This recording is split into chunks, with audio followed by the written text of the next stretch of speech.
And now for a taste of things to come. A great slam and then some.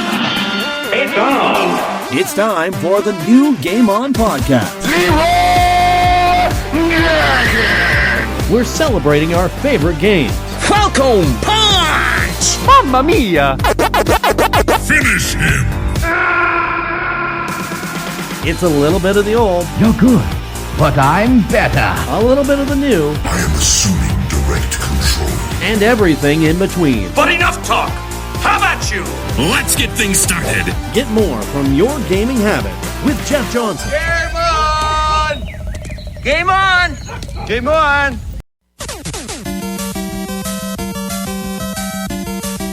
And it's episode 2 of the new GameOn Podcast. I am Jeff Johnson.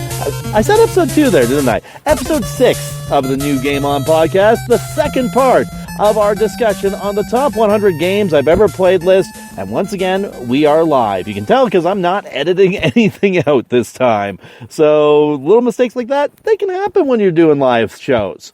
Now, it's another special live episode of the new GameOn Podcast this week. We're picking up right where we left off and starting at game 70 on my top 100 list. And if you're wondering what this is, I've gone through my entire collection of games, my ridiculously large entire collection of games, and picked out the top 100 games I've ever played from that list.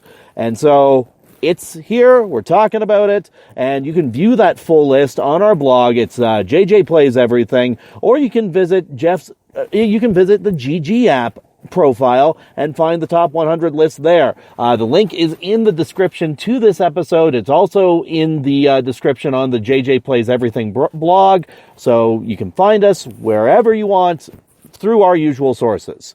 There has been a bit of a change from last week's episode. A couple more honorable mentions made the list just as I was compiling the rest of the collection. I found a couple of games that, to be honest, I had completely blanked on and remember just how good they were. So those are going to be mentioned to start things off here. So again, some quick notes about this list. Games I haven't played are not on this list, and this list is ever changing. So if a great game does come across my desk in the future, it will be added. So a few honorable mentions were also recently added, and you'll see those here. Also, replayability is a big factor in this list. If you would play a game again, and if you have played a game multiple times, that factors into play on this list. So let's get into it. Like I mentioned, there's been a couple of additions to the honorable mentions, and just looking at those, number 118 is Full House Poker for the Xbox 360. It's an Xbox Live game. Basically, this game entirely relies mostly on online play, and that it's a Texas Hold'em game. And to be honest, it's one of the best Texas Hold'em games I've played in a very long time, just because of the fact that it sort of just brings back the whole feel of what Texas Hold'em is as a video game. It's quick, it's easy to play, easy to figure out, and if you're playing a game by yourself and get eliminated for a hand, there's actually a skip feature, so you can just keep on going with the game and not be slowed up. 117, Five Nights at Freddy's. I cannot ignore this game in an honorable mention capacity here. I wouldn't put it in the top 100. I mean, there's a lot of great games in the top 100. This game isn't making it there. It's just sticking to honorable mentions simply because Five Nights at Freddy's is not an entirely new experience, but the way it came across, the way that it was done, when it happened, when it came out, you can't ignore that kind of success. Plus, I'll be honest, there's moments where it gets me. There's moments where the surprise factors get me, and the overall lore of the entire series, I just can't ignore. If you're hearing some odd background noise right now, it is raining where I am recording. So lots of rain is coming down. It's sort of pounding on the windows nearby. So apologies if you're hearing that in the background. Game number 116 in the honorable mentions, we're going to Doki Doki Literature Club. Now, if you don't know what this game is, it's a visual novel, but it sort of turns that whole Japanese visual novel, the whole idea of, getting dates while you're in this whatever school club you are, completely on its head by basically bringing in sentient AIs, having these AIs sort of take control of the game. I realize I shouldn't be going into spoiler territory, but the game's been out for a while now. It is a horror game, first and foremost, and it is not for the faint of heart. So I would not recommend this to people who are dealing with, issues of depression or anything like that, but holy cow, it is one heck of a story. Game number 115 in the honorable mentions, we've got Demon Gaze. This game is for the PS Vita. It is a dungeon crawler style game. If you ever remember the Wizardry series, it plays a lot like that, but it's a modern take on that. Plus, also bringing in numbers of different classes that you can play as in this. Very much a build your own party and go out into the world style game. It is played really well, and I got super addicted to this when I first played it. Very good game. But again, honorable mention only. It's not joining our top list. And number 114, Thomas Was Alone. No, this isn't Thomas the Tank Engine, although I'm sure my boy would love to hear that. But Thomas Was Alone is simply a game about blocks. We talked about AIs before in the Doki Doki game. This, again, is about AIs that gain sentience.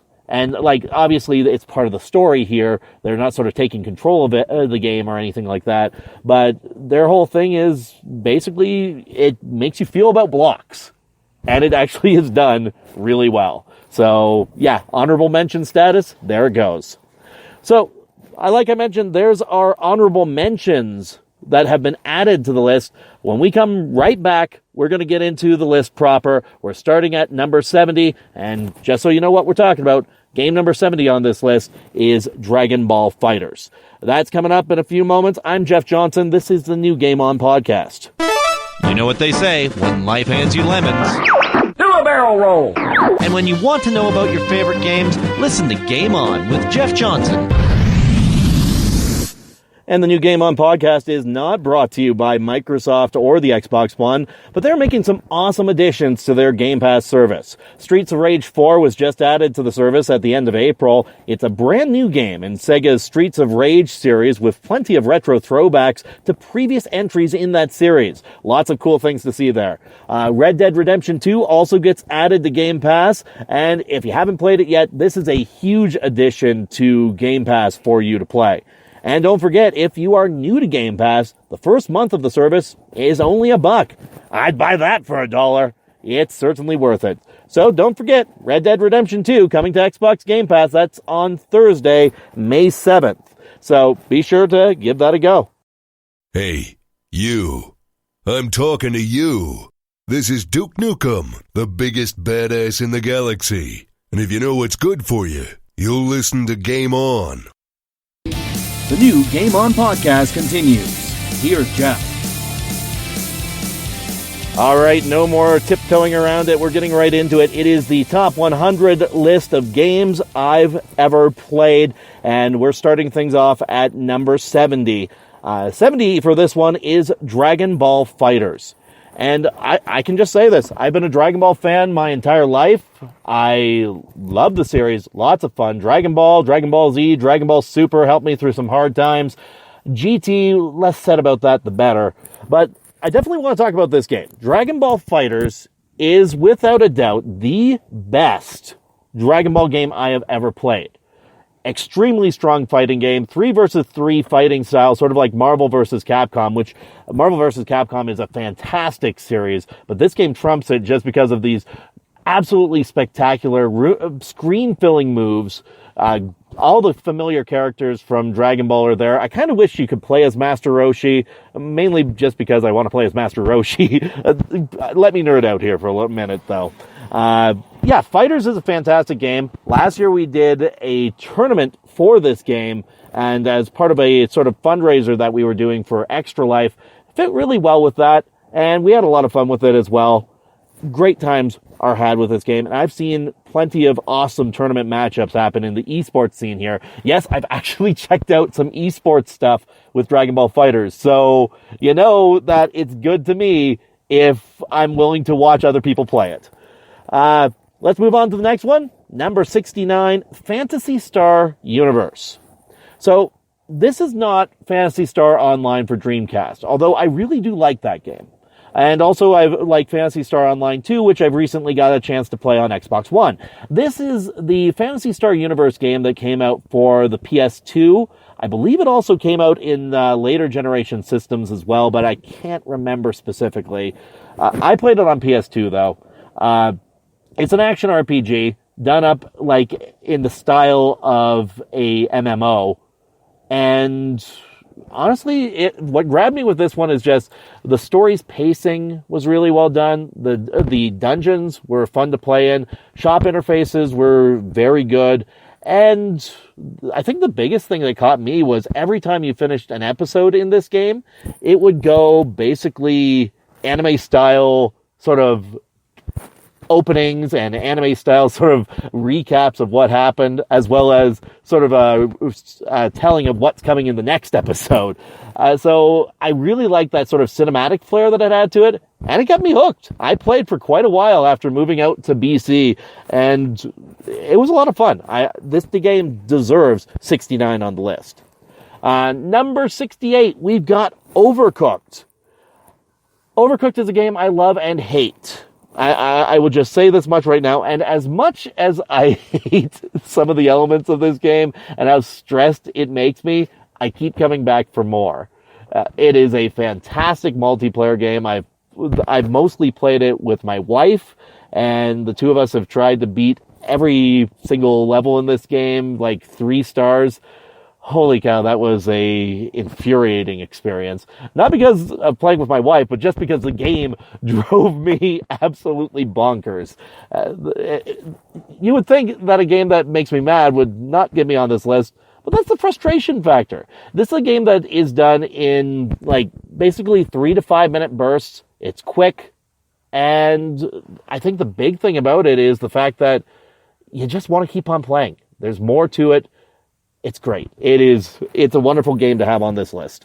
Number 67, this is sort of the opposite of this effect. Wii Sports. Man, I haven't talked about this game in a while. Wii Sports, everybody knows Wii Sports. I really don't need to explain this. This is a game that sort of united everybody in my family around a TV. We actually got my dad and my mom playing this game. I couldn't believe it. But they actually joined us for games of this, whether it was the boxing one or the bowling game. Not so much the tennis or baseball for them, but it was largely boxing and bowling that caught everybody. And I can remember for months on end going to people's houses, and this is the game they would keep choosing to play with everybody. You can't deny the staying power that this game had for as long as it did. Plus, it came with the system.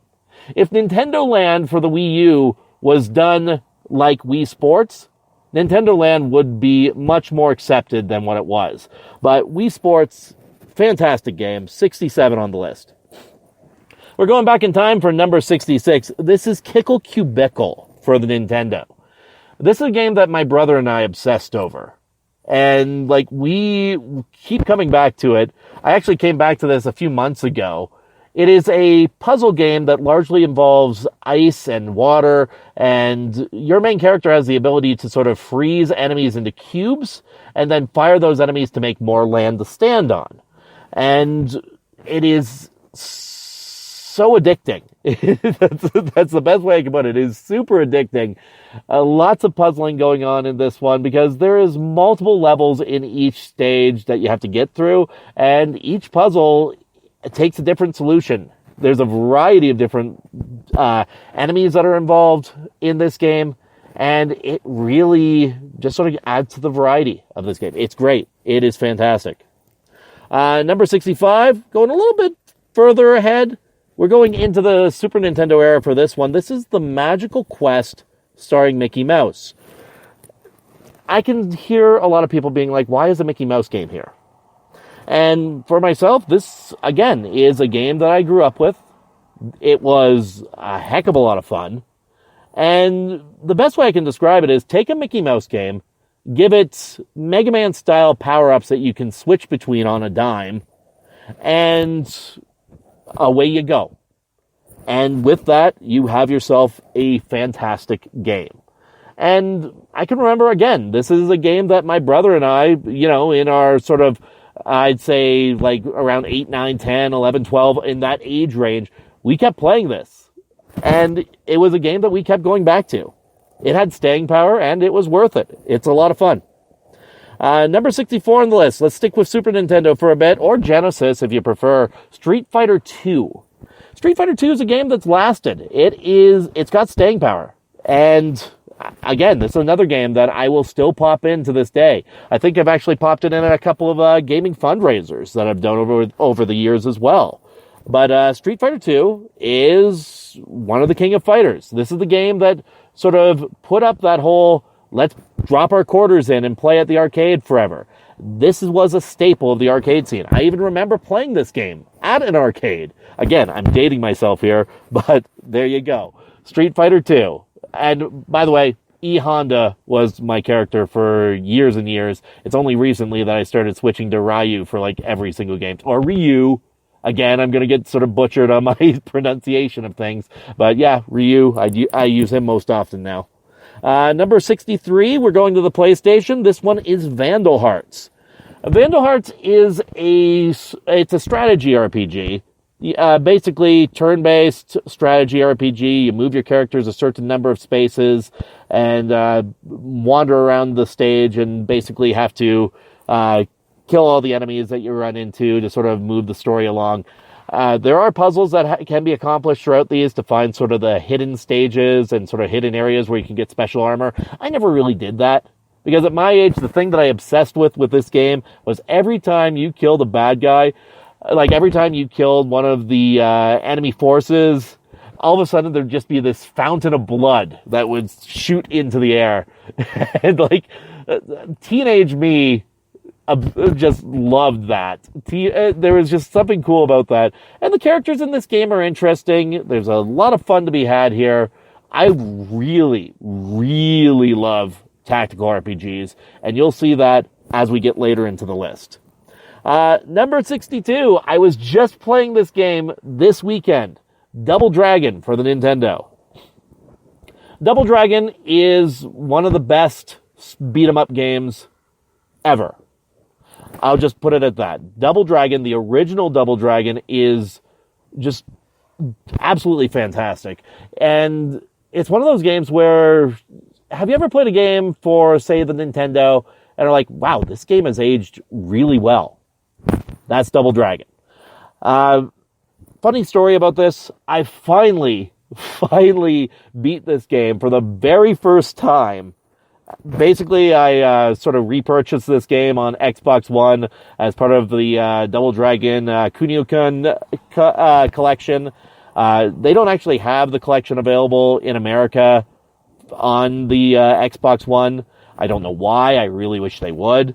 But they are selling each of the games that were released over here originally individually.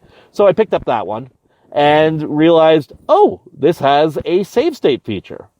So at the end of every stage, if I didn't lose a life, I would do a save state and keep on going.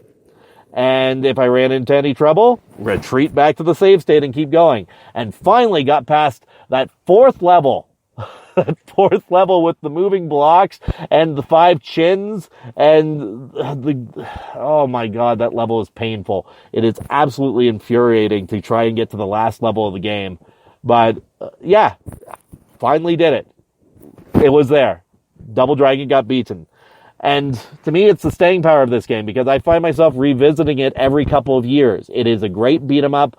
It is a lot of fun. Plus, I always remember it from The Wizard. I remember the trick in the Wizard movie where basically they were showing the third stage right in front of the cave where the 2 Abobos show up, and you got the main character basically doing jump kicks back and forth at the 2 Abobos until they finally died. And that is a trick that I still do to this very day. It's how I get past any encounter with a Bobo. So, yeah. Double Dragon, number 62. It is a fantastic game. And number 61 in our list, we've got Tetris 99. Tetris 99 really took me by storm. And I mean, I haven't played it much recently, but when it first came out, holy cow, I played this game a lot. I actually found myself sort of just revisiting it a couple of months ago, and I am still terrible at it. I'm absolutely terrible at this game. But the idea of turning Tetris into a competitive battle royale style game, whoever thought about that is a genius. Because it works. It works so well. And it just takes what I liked about Tetris, because I talked about this in last episode about Tetris for the Nintendo, but it takes what that game does and turns it up to 11. And that's why Tetris 99 makes this list. All right, we're going to take a quick break. I need to have a moment to breathe and drink, but we are going to be right back with the next section of our list, going through the games from number 60 to number 51. I'm Jeff Johnson. This is the new GameOn Podcast. You're listening to Game On. And now, angry ticks fire out of my nipples.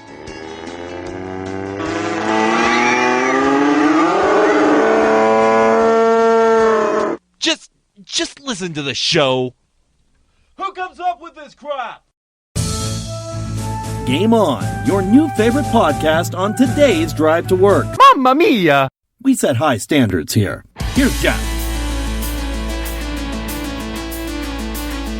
And it's the new Game On Podcast. I am Jeff Johnson. We are still running through this list. We are going through my top 100 games I've ever played list. And if you want to follow along, you can find the list for this section of the show on the JJ Plays Everything blog. The link is actually in the description here. JJ Plays Everything blog. Or you can also check out the actual GG app. I've also got that link in here. It's got the full list from number 100 to number 1. So be sure to check that out. Or you can just listen along as I talk about the next games on the list. And we're going to number 60, Minecraft, which I'm pretty sure you can play on every single system ever now. Every modern system ever now, anyways. It's everywhere. It is literally any place you can think of that you can play a game. I'm sure you could even play it on like a smart fridge or something. I don't know. I'm kind of making stuff up at the moment, like I know. So, Minecraft. Minecraft is a game that I initially did not like. I didn't like it much at all. And it was one of those games that I just decided to myself that I would give it a go. And then I started playing it for like a month straight. Then I built a castle in the sky that connected to a roller coaster that went through a cave system that charged through a bunch of zombies. And then I decided, you know what? I think I'm good for a little while. Years later, pick it up again. Same process repeats itself. Years later, pick it up again. Especially now that the kids are starting to get into the game as well. So I refreshed myself on it and built another giant tower into the sky and another roller coaster on that. Funny thing is, actually, I ran into a situation playing this game the other day, and I don't know if this is even possible, but it happened. Because the tower was so high up, monsters were able to spawn because I hadn't put lights into my building yet, and a skeleton spawned up there. So I'm climbing up this thing, thinking I'm going to show my kids this mine cart roller coaster that I built. And as soon as we get up to the top of this ladder, the minecart's going. It is gone. And there's a skeleton riding in it, taking off down the way. I'm like, did that skeleton just steal my minecart? It happened. I have no explanation for it to this day, but it was really funny. And I couldn't stop laughing for like 5 minutes. It was just really cool to see. I really wish I had the video running for that one because it was just, you cannot make that moment happen again. There are so many moments like that I've seen on different YouTube channels, like the different Minecraft YouTubers. Also, it's just so addicting. It is a great game. It is really good.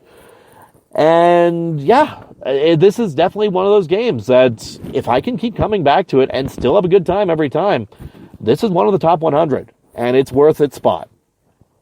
Number 59, we've got Valkyrie Profile for the PlayStation 1.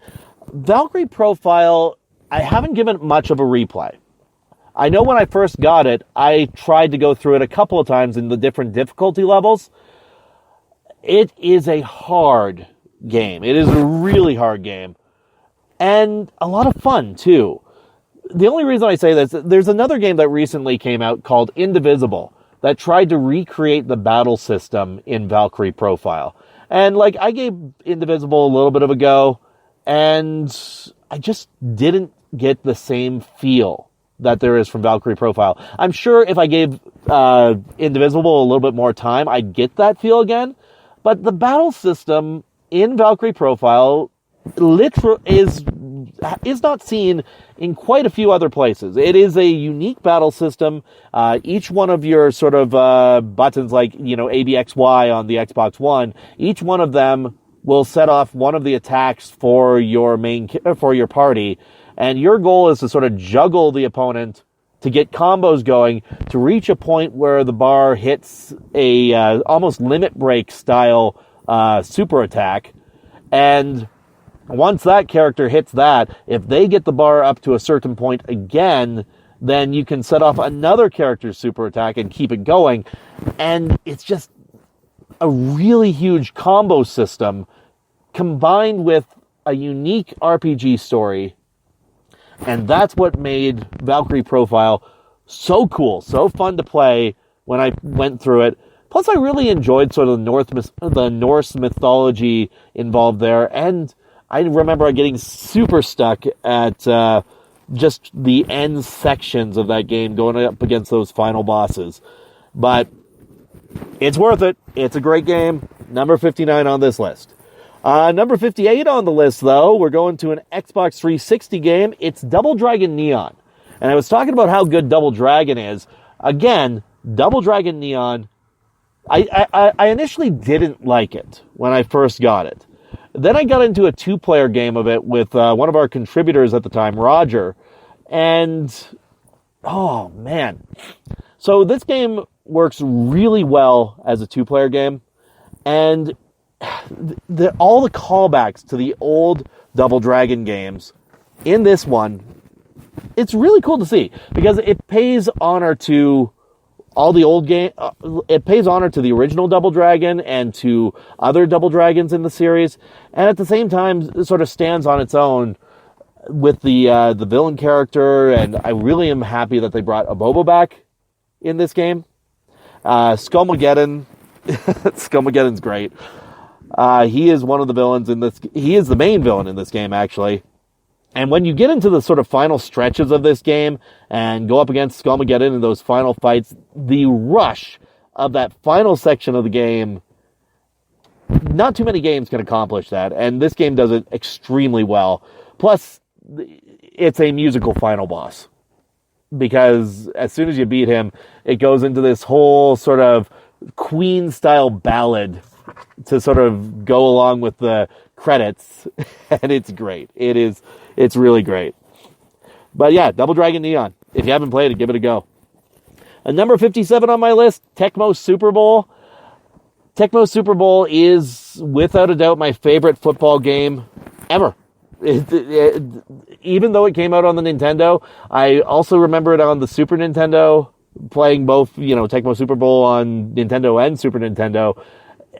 This was a game that I would play with one of my older cousins at the time. I'd get my butt kicked every time, but you know what? I had fun with it. And I would try to follow through like 2 or 3 teams at the same time, and I got super addicted to it. I think this is a game that I even stuck with for probably over a month. It is solid. It's a lot of fun to go through. On the next one on this list, number 56, Danganronpa 2. And I actually got kudos from one of my coworkers for including Danganronpa on this list. He had checked out the list the one day and saw Danganronpa was there and was like, "You had me at Danganronpa." But Danganronpa 2, again, we're going to a visual novel style game. And the whole point here is you got a class of high school students who are murdering each other, and it's your job to figure out who committed the murder. And if you don't figure out who committed the murder, that person gets off scot-free, and the rest of the class dies. But this is the thing. This is all a group of... They're all supposed to be a group of friends anyway. And it's a murder mystery, combined with a visual novel, combined with mini games that help you solve the puzzles, and you got to find the clues, and you got to go through every single area. And there's fantastic voice acting. In fact, we actually did a Danganronpa special on the channel a few years back where we talked to one of the voice actors in the game. And holy cow, Danganronpa is great. It is. Danganronpa 2 is great. Danganronpa 1 is even better, and we'll be coming back to that one later in the list. Number 55, Bastion for Xbox Live Arcade, and also more modern consoles as well. Bastion was a fantastic game. I really got into Bastion when it first came out, and I haven't got into their sort of sequel game. Well, I wouldn't say sequel games, but basically the same studio has gone on to make games like Transistor and Pyre, and I know they made an Epic Games exclusive game, which I've never played, but I didn't get into those games nearly as much as I did Bastion. Bastion's feel is very much like a Diablo or a Baldur's Gate style game. It's got that sort of top-down, wander the world style game where it is an action RPG. And your job is basically to, I would say, reconstruct the world. And it's that unique aspect of it that really helps it stand out. And I remember playing through this game quite a few times. It's really good. It is solid. If you haven't picked up Bastion, be sure to give it a go. Number 54, Dragon Age 2. Okay. Dragon Age 2, I know, is the game that sort of got crapped on by a lot of people. There was a lot of people who really didn't like Dragon Age 2. This is one of my favorite Dragon Ages in the whole series. I know there's not too many to pick from. I know there's Dragon Age Origins, and there's also Dragon Age Inquisition, the sequel to this one. But Dragon Age 2, to me, was just really unique in the fact that instead of focusing on an entire world of problems to solve, it sort of kept it all dialed in to a single city and all the sort of dynamics between the people in that city. And plus, there was also the underground catacombs underneath the city and, like, many characters to sort of interact in that area.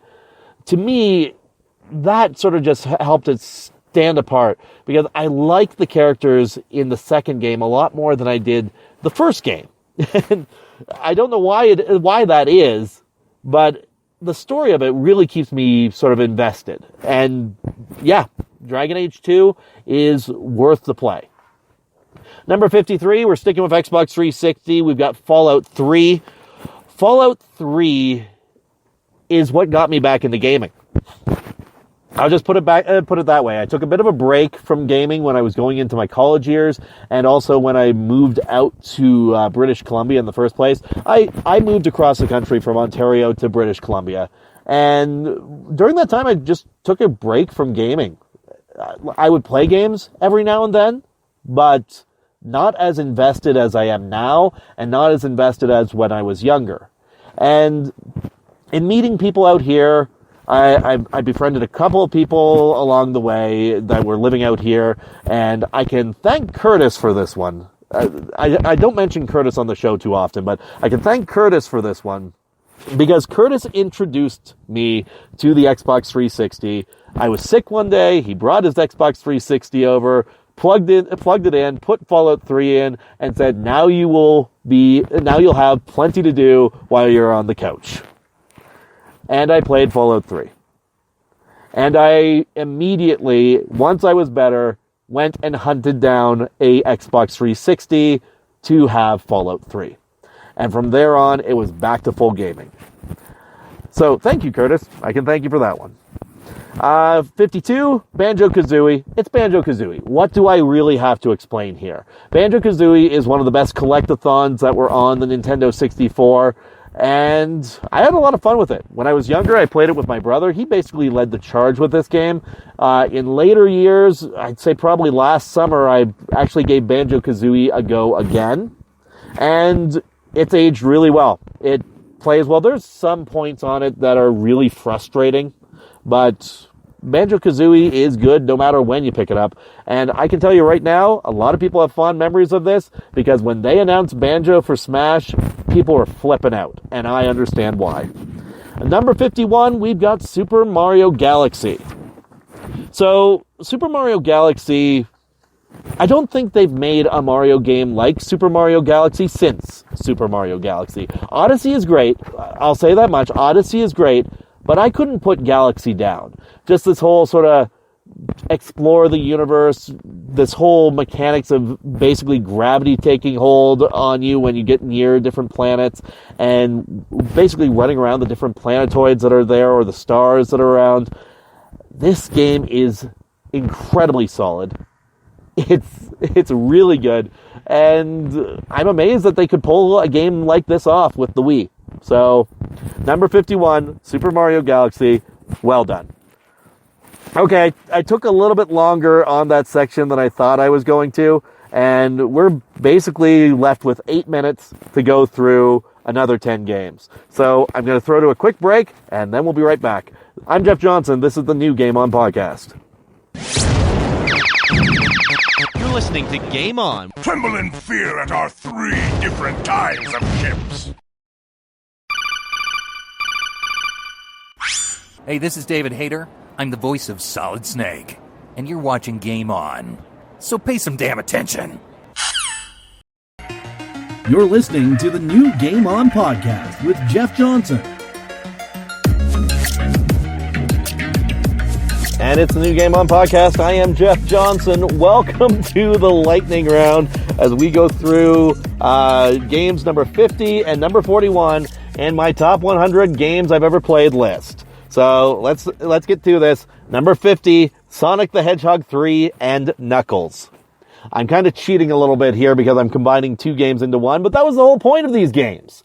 So basically, Sonic the Hedgehog 3 came out before Sonic and Knuckles, and Sonic and Knuckles had this weird sort of port that you could put a game into on the top.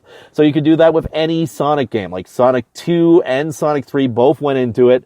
Sonic the Hedgehog 1 could go into it, but it just made different bonus levels. In fact, if you put other Genesis games into it, I think it just created more bonus levels anyways. But Sonic the Hedgehog 3 and Knuckles was incredibly unique because you combined the 2 games together, and it combined the game of Sonic the Hedgehog 3 with Sonic and Knuckles as a continuously flowing game. Sonic the Hedgehog 3 brought in the save system. Sonic and Knuckles added on like 6 levels. This was DLC before DLC was DLC. It was really cool. And also, I have to thank Sonic the Hedgehog 3 for being the reason I got a Genesis. Years back, I was in a Blockbuster Video Game Championships. I was at the national stage, and I lost in a game of NBA Jam. And my prize for getting that far was Sonic the Hedgehog 3, even though I didn't own a Sega Genesis. So guess what came along at Christmas time? Thank you for my Sega parents. So, number 49 on this list, we go to Dr. Mario. Dr. Mario is on this list because it stuck with me from the beginning. I used to play this with my mom. As I got older, I would play this with girlfriends. I would play this with new friends that I would make along the way. And it actually introduced me to a couple of contributors on the show that you see every now and then, and plus my partners in crime with Extra Life for years, Aaron and Dave on the show. We actually, I believe this is where we met, but I could be wrong about this origin story, so they might correct me on this. Basically, there was a Dr. Mario tournament at our local video game store, and I beat them both at that game. They're totally going to correct me on this. But yeah, that's where I met them, and that's where the history was made. I played Dr. Mario in British Columbia and made friends. That's how I did things. Number 48, we got Xenogears. Anybody who's played Xenogears will tell you just of how crazy that story is and how bad that second disc of the game is. But the first disc is pure gold. Plus, again, Squaresoft RPG combined with huge mechas, combined with martial arts, combined with an awesome combo system. Also, this is where one of my characters that I write on a regular basis, like Graf, the Seeker of Power, is one of the coolest villains I've ever seen. And the idea of Graf has sort of stuck with me for years in making different villain characters. So, Xenogears, you get the number 48 spot. Number 47, Fallout New Vegas. I'm just going to say this right now. Fallout New Vegas is better than Fallout 3. It is well done. I like the different factions that are there. I like the world map in New Vegas better than I liked Fallout 3's map.